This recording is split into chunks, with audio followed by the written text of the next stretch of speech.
ప్రభువునందు ప్రియమైన దేవుని బిడ్డలారా, ప్రియ సహోదరి సహోదరులారా, ఈరోజు మీ జీవితము శూన్యం అయిపోయిందా? నా దగ్గర ఏమీ లేదు అనుకుంటున్నారా? ఏ ఆధారము లేదు అని బాధపడుతున్నారా? గుర్తించుకోండి, దేవుడు ఏదైనా సృష్టించాలంటే ఆయనకు శూన్యం కావాలి. మీ దగ్గర ఏమీ లేకపోవడమే ఆయన అద్భుతానికి మొదటి మెట్టు.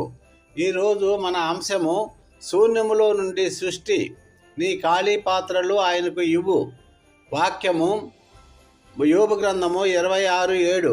ఆయన శూన్యముపై ఉత్తర మండలమును పరిచెను, ఏ ఆధారము లేకుండా భూమిని వేలాడదీసెను. చిన్న పల్లవి.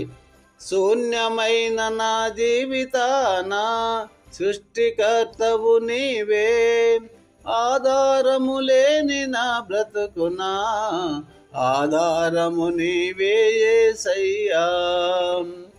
ఖాళీ పాత్రను నేను, నీ కృపతో నింపుమయా, నీ చిత్తము నాలో సంపూర్ణము చేయుమయా. హల్లెలూయా, హల్లెలూయా, ఆమేన్. బైబిలులో 2వ రాజులు 4వ అధ్యాయంలో ఒక విధవరాలు ఉంది. ఆమె దగ్గర కేవలము ఒక చిన్న నూనె బుడ్డి తప్ప మరి ఏమీ లేదు. ప్రవక్త ఆమెతో అన్నాడు, నువ్వు వెళ్ళి నీ పొరుగువారి దగ్గర ఖాళీ పాత్రలు అడిగి తీసుకో అని చెప్పాడు. ఆమె ఎన్ని ఖాళీ పాత్రలు తెచ్చుకుంటే దేవుడు అన్నింటినీ నూనెతో నింపాడు. ఆమె దగ్గర ఖాళీ పాత్రలు అయిపోయే వరకు నూనె ఆగలేదు. హల్లెలూయా, హల్లెలూయా, హల్లెలూయా. ఒక చిన్న కథ.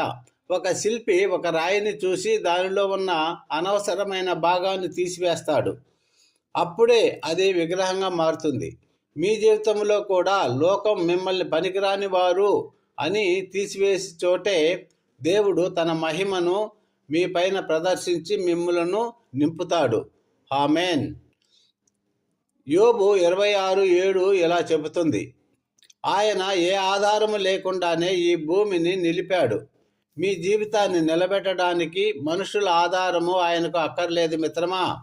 మీరు నా వల్ల కాదు అన్నప్పుడే ఆయన నా వల్ల అవుతుంది అని చెప్తాడు, అని నీ కార్యమును ప్రారంభిస్తాడు. చిన్న ప్రార్థన. ప్రభువా, ఖాళీగా ఉన్న ప్రతి హృదయాన్ని నీ ఆత్మతో నింపు.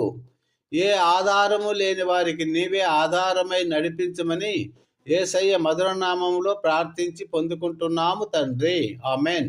Thank you Jesus. God bless you all. Have a nice day. దేవుడు మిమ్మల్ని మీ కుటుంబాన్ని బహుగా దీవించి ఆశీర్వదించి హెచ్చించునుగాక. ఆమెన్.